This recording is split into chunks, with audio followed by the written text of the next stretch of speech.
A continuación les quiero presentar a una persona que la verdad creo que nos va a convertir también información muy importante para nuestro corazón, para nuestra alma y para nuestra mente. Estudió la licenciatura en Administración de Empresas en la Universidad Iberoamericana en la Ciudad de México. Es instructor de Hatha Yoga por el Centro de Yoga Universal Ciudad de México. Ha participado en ceremonias del Supremo Consejo Multiversal de Ancianos Mayas y ceremonias de la tradición Hopi en el pueblo Viva México, Querétaro. Actualmente participa en el diplomado Iniciación como Saumador y Saumadora, Tejedores de Realidades y Guardianes del Fuego Nuevo de Xicabán, impartido por el abuelo Olmeca Jesús Fabián Ortiz y la abuela Nancy Montserrat Valencia. Con el tema Los peregrinajes espirituales, con ustedes, Eduardo Rafael Flores Zazueta.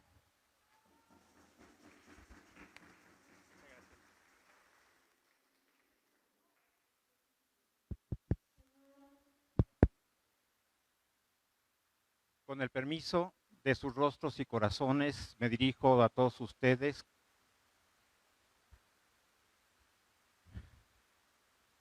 Me dirijo a todos ustedes con amor y respeto. Bien, el tema es peregrinajes espirituales. ¿En dónde se dan los peregrinajes espirituales? ¿Por qué se dan en determinados lugares y no en otros? Aquí hay que entender que la Tierra es un ser vivo, es un ser inteligente, y así como nosotros tenemos chakras, los llamados chakras, centros de energía, la Tierra también tiene chakras, centros de energía.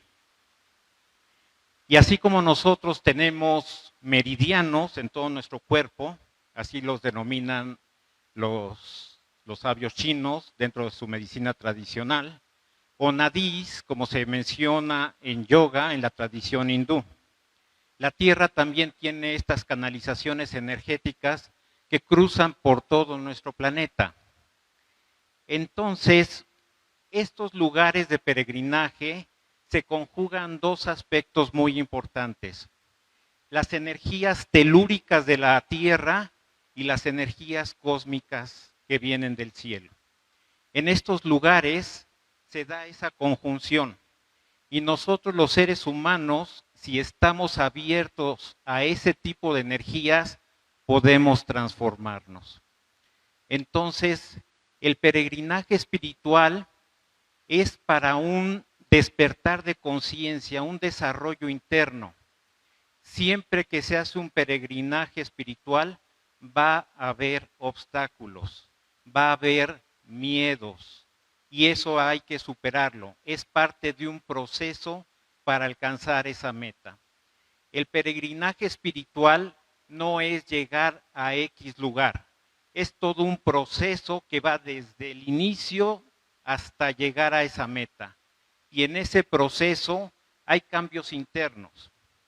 Si se dice que una persona que viaja regresando a su lugar de origen no es la misma persona, con mayor razón en un peregrinaje espiritual hay un cambio. Forzosamente hay un cambio, porque en este proceso va a haber un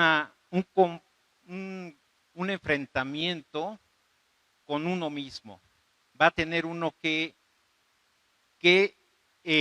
sacar cosas del interior y transformarlas. Forzosamente se da este proceso en este tipo de peregrinajes. En todos los tiempos se ha dado estos procesos de peregrinajes. Por ejemplo, en el caso del Vaticano, en la ciudad de Roma, pues eran clásicos los peregrinajes que se hacían a esta ciudad. Y a las personas que realizaban este peregrinaje los llamaban romeros. También en aquella época, especialmente en la Edad Media, se hacían viajes a Jerusalén, a la ciudad santa que se consideraba por ser la sede del cristianismo. Pero también estos procesos de peregrinaje se han dado en muchos otros lugares. Por ejemplo, tenemos, también fue muy común en la Edad Media, los peregrinajes a Santiago de Compostela, en España. Hay varias rutas para llegar a ese lugar. Y en América también tenemos estos lugares sagrados. Por ejemplo, uno clásico hasta nuestros días es ir a la Basílica de Guadalupe, que en realidad el lugar sagrado propiamente es el Cerro del Tepeyac. Ahí es donde especialmente se conjugan estas dos energías, la del cosmos y la de la Tierra. Pero también hay otros lugares, San Juan de los Lagos, Chalma, en fin, hay una serie de lugares. En Sudamérica es exactamente lo mismo, se dan estos procesos de peregrinaje. Y para platicarles exactamente de una experiencia personal, de un recorrido que hice hacia Sudamérica, vamos a entender, porque más allá de platicarles mi experiencia personal, quiero que se entienda qué época estamos viviendo. Y esto vamos a entenderlo de acuerdo al movimiento de precesión equinoccial. Nosotros conocemos de forma común, porque así lo hemos vivido, el movimiento de rotación porque nos da el día y la noche.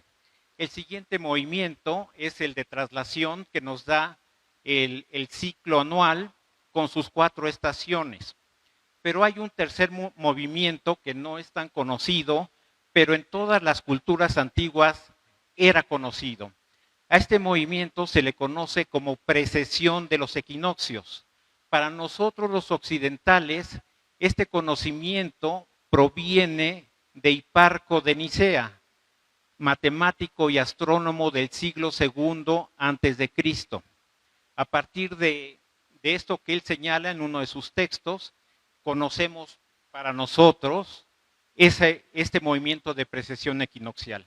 Pero en realidad los mayas, los incas, todas las culturas, los hindúes, los egipcios, los caldeos, todas las culturas conocían y reconocían este movimiento de precesión equinoccial. ¿Y en qué consiste este movimiento? La Tierra tiene una inclinación de 23 grados con 27 minutos y ese eje apunta a cierta zona del espacio. Y hay un movimiento, propiamente el de precesión, que es un movimiento muy lento y va en sentido contrario a los signos zodiacales, al orden de los signos zodiacales que normalmente conocemos. El orden zodiacal es Aries, Tauro, Géminis, Cáncer, Leo. Pero en sentido contrario, de acuerdo a la precesión equinoccial, es Leo, Cáncer, Géminis, Tauro, Aries, Piscis, Acuario. Entonces, este movimiento, muy lento, avanza 1 grado cada 72 años. Hagan de cuenta que nosotros lanzamos un trompo y al principio está dando vueltas muy rápido en forma vertical, pero llega un momento en que se inclina el trompo y hace un bamboleo. Exactamente ese bamboleo es semejante al movimiento que hace la Tierra de precesión equinoccial. Desde la antigüedad se sabe que este movimiento dura 26,000 años. De acuerdo al conocimiento de los mayas, de los sabios mayas, astrónomos matemáticos de gran altura, ellos tenían muy claro este proceso y va de acuerdo a lo que se conoce como la cuenta larga. Este ciclo corresponde a 5,200 años. Hay 5 soles. Cada sol le corresponde 5,200 años. Si multiplicamos 5,200 por 5, nos da 26,000 años. Entonces, este conocimiento era conocido y reconocido. Pero para llegar a este ciclo de 5,200, ¿cómo se llega? Bien. Para nosotros conocemos que hay 13 lunaciones durante el año, hay 13 lunas llenas y tenemos durante el año 4 estaciones. Si multiplicamos 13 por 4 nos da 52, que es lo que se conoce como el siglo de los antiguos pueblos mesoamericanos. Este ciclo es muy importante y como hay un proceso que podríamos decir que es fractal, se va multiplicando y si multiplicamos esos 52 por 10 llegamos a 5,000, perdón, serían 520 por 1000, 5200 años. Bien, pero no nada más tenemos ese proceso de tipo astronómico. A nivel humano también se da esto. ¿Cuántas articulaciones tiene nuestra anatomía? 13. Nuestro corazón tiene 4 cavidades, 2 aurículas y 2 ventrículos. 4 cavidades en nuestro corazón.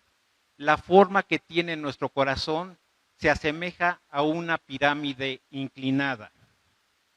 Entonces tenemos 13 por 4, tenemos 52.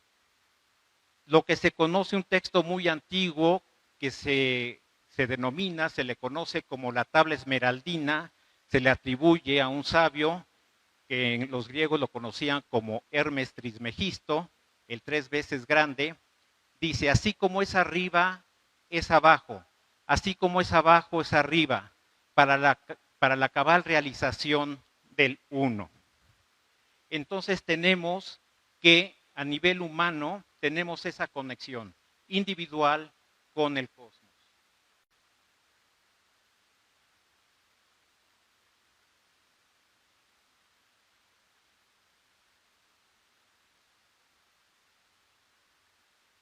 Bien. Más o menos este ciclo, para completarse los 26,000 años, son 2,000 años cada era zodiacal. Para entender lo que estamos viviendo actualmente, que es sumamente importante, en reseña rápida les voy a hablar del ciclo anterior y del nuevo que ya estamos viviendo. El anterior fue la era zodiacal de Piscis. Piscis empezó con el año 1 de nuestra era y terminó el 20 de marzo de 1948. La misión, el ministerio de Jesús, está de acuerdo a la simbología del signo zodiacal de Piscis.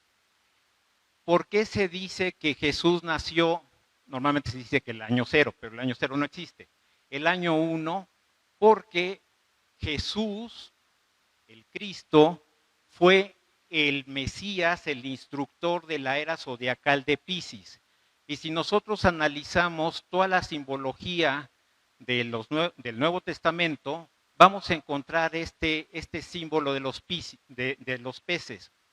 Jesús le dice a sus discípulos, que los primeros, que fueron apóstoles posteriormente, les dice, ustedes son pescadores, pero ahora se van a convertir en pescadores de hombres. Luego, hay la simbología de la multiplicación de panes y peces. Y así, los primeros cristianos se identificaban entre sí con el símbolo del pez, la Vesica Piscis, que es un símbolo geométrico. Porque recordemos que los primeros cristianos eran perseguidos. Entonces, en secreto se reunían, tenían sus asambleas y se identificaban entre ellos con este símbolo. Bien, entonces, ya posteriormente, ya cuando el emperador Constantino oficializa la religión cristiana, ya se va a asentar en el Vaticano, lo que conocemos como el Vaticano, que es en la ciudad de Roma. Este punto es muy importante, porque a cada era zodiacal le corresponde una zona geográfica. A la era zodiacal de Piscis le correspondió Europa. Y entonces hay dos regiones muy importantes dentro de ese continente. Un lugar que podríamos denominar exotérico, que en este caso es Roma y el Vaticano. No fue casual que el Vaticano se asentara en ese lugar, se sabía que era un lugar geomagnético muy importante y que desde ahí podía enseñarse el cristianismo. La otra zona geográfica que la podríamos denominar esotérica está ubicada o estuvo ubicada en toda la era zodiacal de Piscis en París. La palabra París proviene de dos raíces, Farías Isis, el faro de Isis. ¿Y esto a qué corresponde? A la cuestión iniciática. La diosa Isis corresponde al proceso iniciático de los egipcios. Entonces esa tradición de los egipcios fue transferida a los griegos y de ahí se difundió a toda Europa. Y entonces este lugar, París, fue muy importante para el desarrollo del conocimiento iniciático. Jesús habló en parábolas. Tiene un significado literal, pero hay que entender que hay un significado oculto. Entonces, la tradición esotérica, la tradición oculta, en primera instancia se transmitió a través de los gnósticos. Y ya de ahí fueron derivando otros grupos que traían ese conocimiento y tenemos a los martinistas, a los rosacruces, a los masones. Todo este proceso ha sido en la era zodiacal de Piscis. Pero a partir del 21 de marzo de 1948, el eje de la Tierra apuntó a la primera estrella del signo zodiacal de Acuario. Acuario tiene características muy diferentes a la de Piscis. Piscis es un signo de agua, por eso el humanismo en toda esta era y la religiosidad. Acuario es un signo de elemento aire, es la ciencia y la tecnología, es lo que estamos viviendo.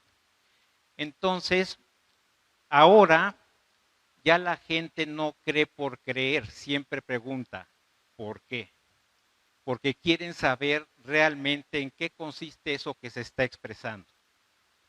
Bien, entonces dentro de la tradición de este proceso de Piscis, tenemos a estos grupos que desarrollaron, fueron transmitiendo este conocimiento.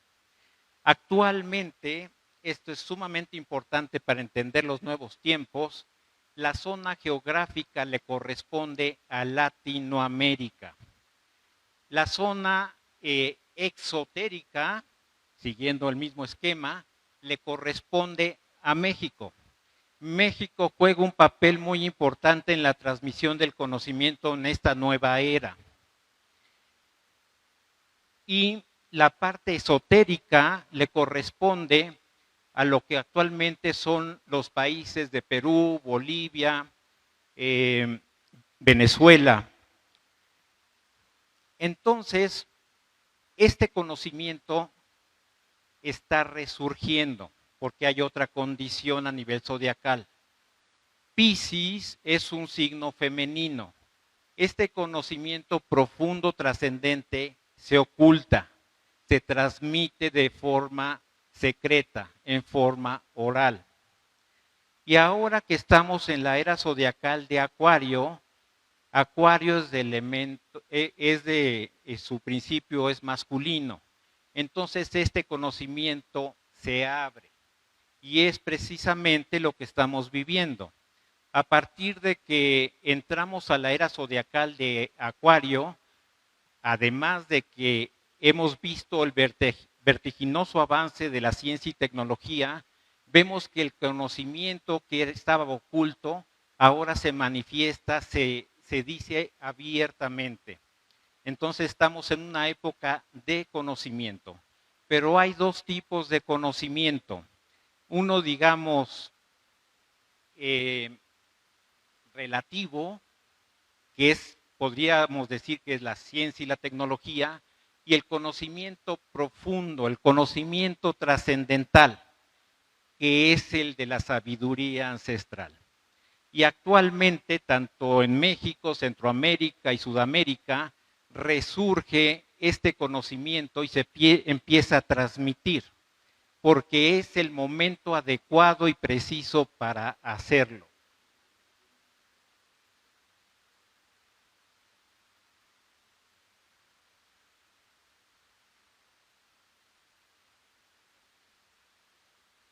En el universo todo es orden, todo es armonía. Entonces, estos procesos son cíclicos y se dan por una razón de ser y estos procesos tan grandes afectan a nosotros los seres humanos en todas las expresiones, en todas las manifestaciones. Por poner un caso específico, en la era zodiacal de Piscis, cómo se manifestaba el arte era religioso. No había otra opción. Pintura, escultura, expresiones teatrales, todo era de tipo religioso. Pasamos a la nueva era de Acuario y este esquema se rompe. Y ahora el arte se manifiesta de muchas maneras, hay una libertad absoluta para manifestar el arte. Bien. Dentro de la tradición hindú, a la energía que tenemos en la base de la columna vertebral se le denomina Kundalini. Pero esta energía la conocían todos los pueblos antiguos, todas las culturas antiguas, sobre todo de conocimiento iniciático, y desde el punto de vista náhuatl, el nombre que recibe esta energía se llama Tezcatlipoca, la serpiente de obsidiana. Este nombre es el equivalente a Kundalini de los hindúes. Esta energía que está en la base de la columna vertebral, con ciertas técnicas, posturas, respiraciones especiales, procesos de interiorización, de meditación, se despierta esta energía y empieza a ascender de manera serpentina. Entonces, tenemos una representación de Tezcatlipoca que es muy interesante. Es una serpiente enroscada y tiene las fauces abiertas. Y de las fauces abiertas sale una cabeza humana. ¿Qué representa esto? Cuando se despierta esa energía tan poderosa, es una energía cósmica que reside en la base de la columna vertebral y asciende hasta la cúspide de la cabeza, ese ser humano se transforma totalmente, no es el mismo. Bien, para que no digan que estoy inventando, que me estoy sacando esto de la manga, hay dos referencias que les quiero mencionar. Una de ellas es de Drúmbalo Melquisedec, y esto que les voy a leer está en la introducción del libro Serpiente de Luz, después del 2012. La Kundalini de la Tierra, así como les menciono que a nivel individual existe esta energía, la Tierra tiene esa energía. Y esa energía se mueve de tiempo en tiempo. Durante 13,000 años, esa energía estuvo en el hemisferio norte. Especialmente en los últimos tiempos, 2,000, 3,000 años atrás, estuvo en la cordillera de los Himalayas.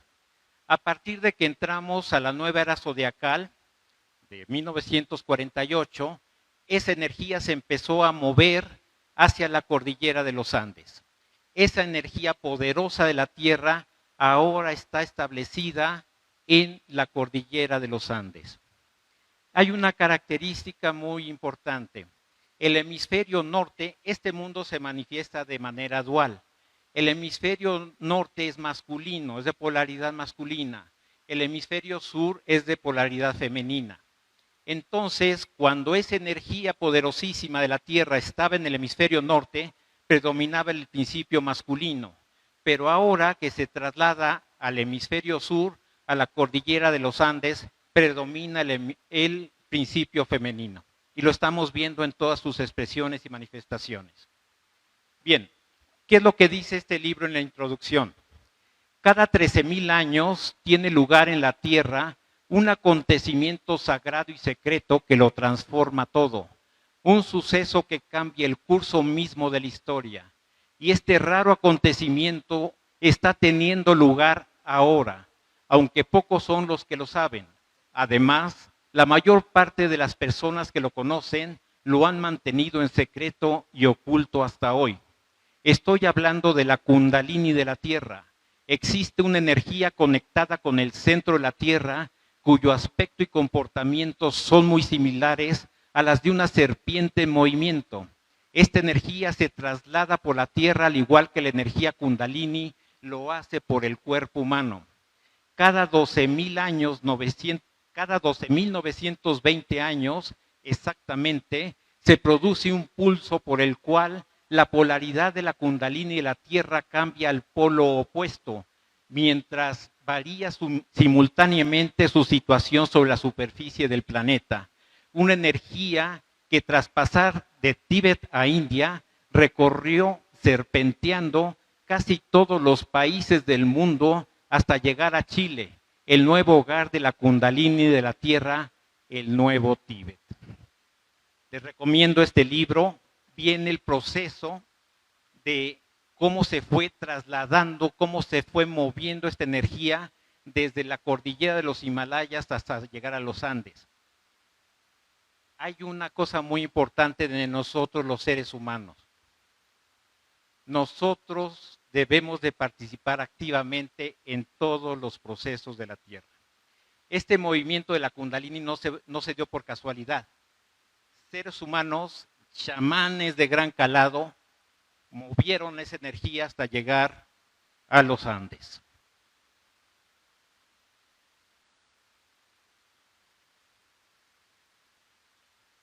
Bien, este texto que les voy a leer es de Sir Reynaud de la Ferrière. Sir Reynaud de la Ferrière, así como Jesús el Cristo fue el instructor de la era zodiacal de Piscis, Sir Reynaud de la Ferrière es el nuevo instructor de esta era zodiacal. Y él nos dice lo siguiente: fue en la cadena del Himalaya que durante el largo y último periodo se conservó el misterio de la gran prudencia, y el Tíbet fue llamado el techo del mundo, no solo a causa de su situación geográfica, sino porque fue también el grado supremo en el cual se apoyaba la verdadera sapiencia. Esas comarcas magnético-espirituales han sido estudiadas ya en nuestros capítulos precedentes dentro de esta obra, y conocemos también las razones de la transformación de esos centros electrotelúricos que hacen cambiar una cumbre de la sabiduría por otra, y eso se verifica en lo que se refiere al Himalaya. Su fuerza se dirige hacia los Andes, y es en América del Sur, una vez más, donde los prudentes van a agruparse. Este escrito fue de principios de la era zodiacal de Acuario, por el año 1950 lo escribió. Y a partir de 1949 se empezó a mover esta energía de los Himalayas hacia la cordillera de los Andes. Sir Reynaud de la Ferrière. Continúo.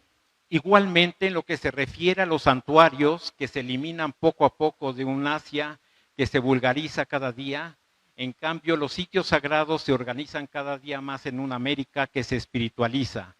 Es en los Andes, en la doble cordillera, donde se conservó durante miles de años la tradición de la ciencia antigua, que era de inspiración puramente divina.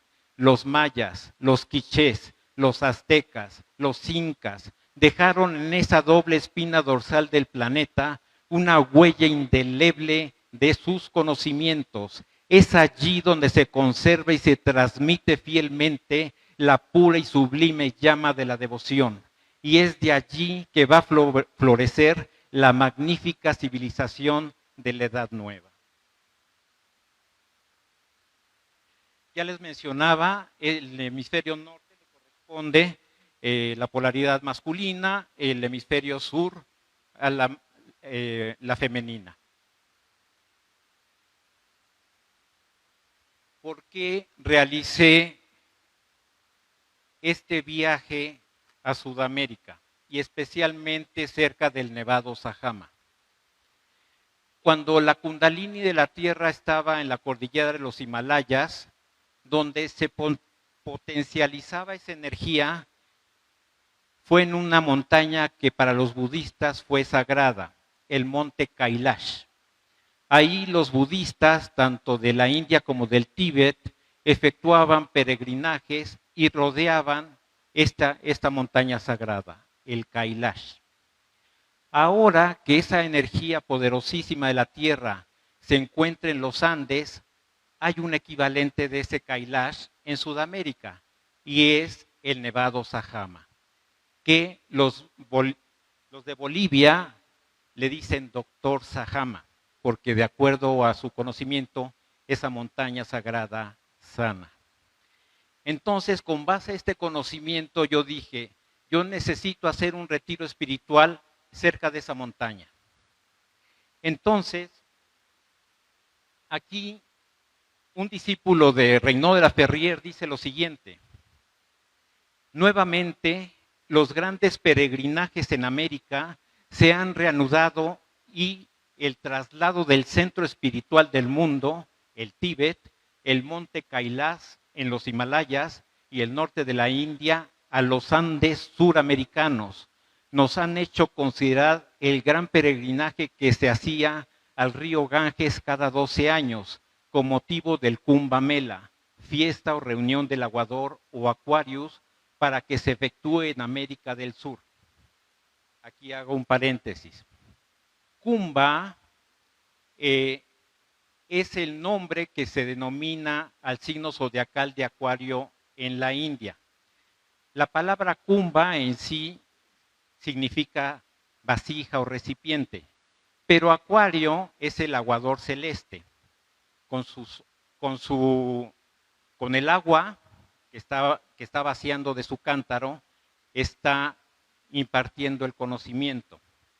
Entonces, Kumbh, de acuerdo a la astrología védica, que se denomina Jyotish, Kumbh es el signo de Acuario. Entonces, en la India, cada 12 años se efectuaba de manera tradicional un peregrinaje a las orillas del río Ganges. Y esto por una cuestión astronómica, porque volvemos al tema, lo que es arriba es como lo que es abajo, y lo que es abajo como lo que es arriba. ¿Cuándo se efectuaba ese gran peregrinaje?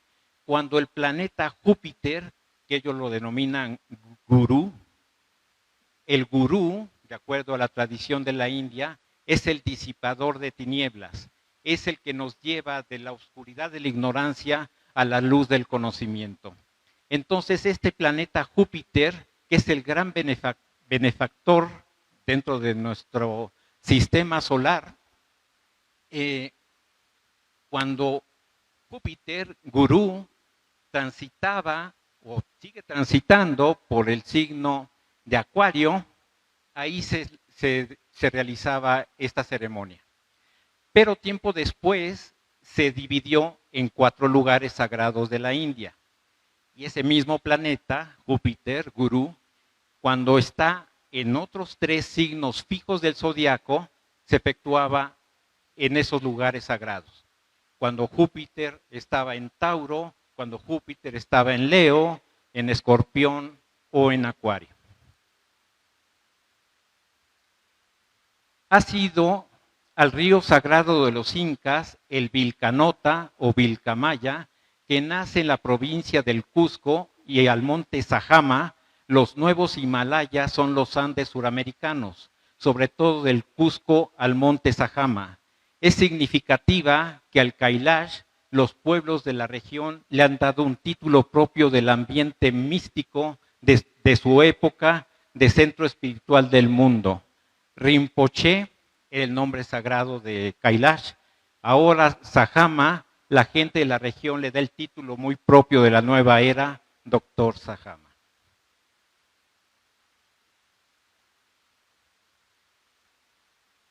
En el 2016, desde el 2015 empecé a preparar todo para en el 2016 hacer este peregrinaje hacia la montaña sagrada del Doctor Sajama. Antes de empezar a principios de enero del 2016 ese trayecto hacia Sudamérica, hacia Bolivia, en una mañana que estaba practicando una técnica que se denomina Surya Yoga. Surya en sánscrito es el sol, se denomina el sol.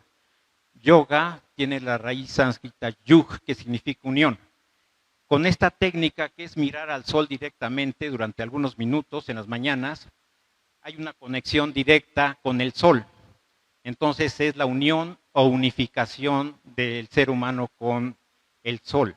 Entonces, en esa ocasión en especial, después de practicar esta técnica, que en inglés la llaman sun gazing, después de tocar mi panhuehuetl, En forma respetuosa, le pedí al Popocatépetl, a don Goyo, que por favor le avisara al doctor Sajama que iba a ir a visitarlo. Ya una semana después, la segunda semana de enero, me trasladé a La Paz, la capital de Bolivia. La Paz está a 3.200 metros por arriba del nivel medio del mar. Es un lugar muy elevado. Ahí estuve 3 días para aclimatarme por la gran altura, porque todavía iba a ir a otro lugar más elevado, cerca de la montaña. Entonces, voy a ser muy breve, ya cuando hice el viaje de La Paz, tomé un autobús para dirigirme al albergue Tomarapi, que está a 12 kilómetros de la montaña del doctor Sajama. Por un error no me avisó el chofer, me tenía que bajar en una parada que se llama Tambo Quemado, muy cerca de este albergue Tomarapi. Me seguí hasta la frontera de Chile. Finalmente, por parte de este albergue, me recogieron y me llevaron hacia el albergue Tomarapi. Aquí lo interesante, por lo que reseñé lo anterior, fue que estaba lloviendo, estaba nublado el cielo. Pero cuando ingresamos, cuando ya iba en la camioneta para llegar al albergue, la lluvia se había parado, el cielo se despejó en cierta zona del espacio, era luna llena ese 13 de enero, miércoles 13 de enero, y la montaña sagrada del doctor Sajama se veía a la distancia. La luna iluminaba perfectamente al doctor Sajama y le di las gracias porque me estaba recibiendo.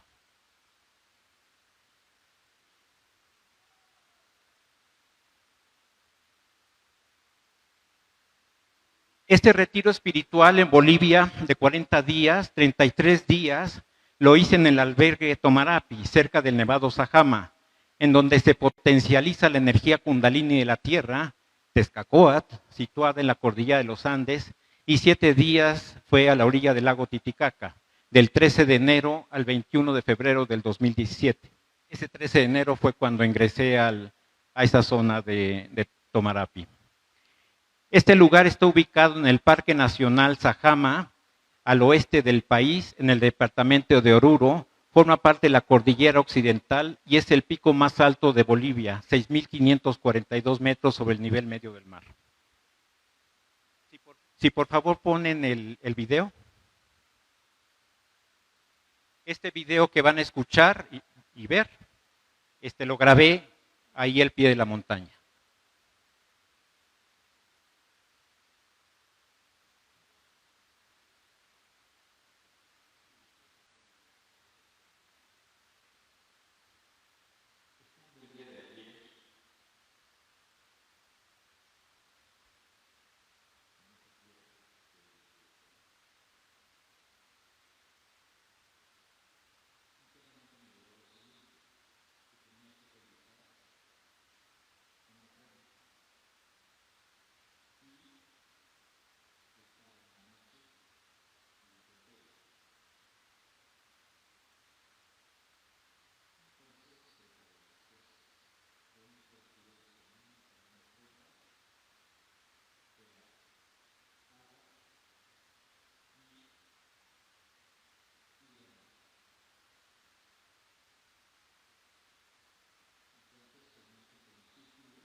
las 11, empecé a tener problemas de hipotermia. Desde que empecé la experiencia, no quise ver el reloj. Yo sabía que a las 8 se oscurecía y aquí estaba, sin fogata, así, a la intemperie. Yo sentía que estaba a 0 grados. En el momento que yo empecé a sentir hipotermia, vi la hora en mi celular, dije, son las 11 de la noche. Hasta las 5 de la mañana no voy a aguantar. Aquí me voy a quedar tieso.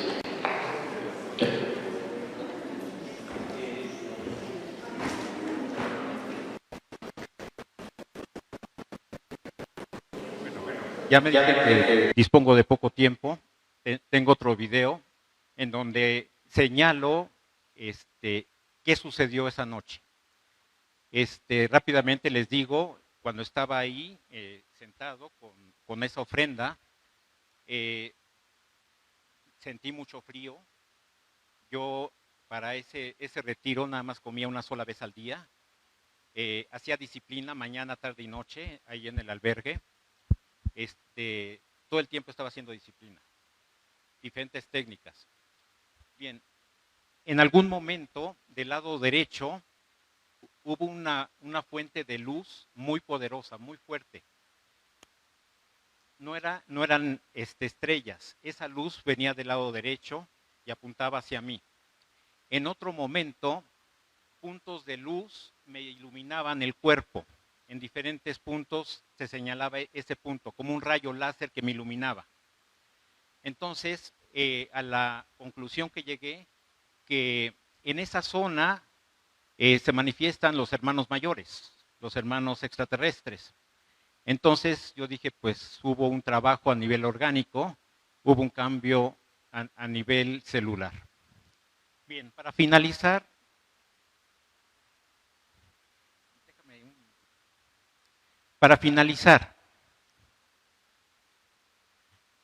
sí, Latinoamérica es muy importante.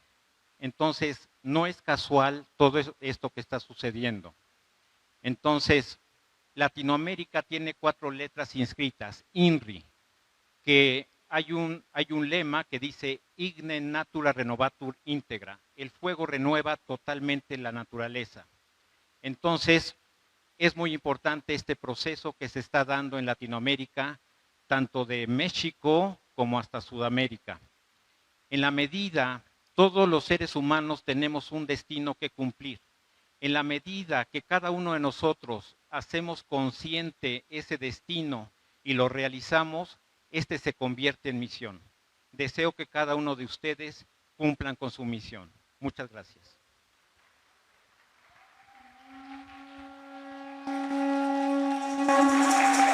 Pues muchas gracias, hermano.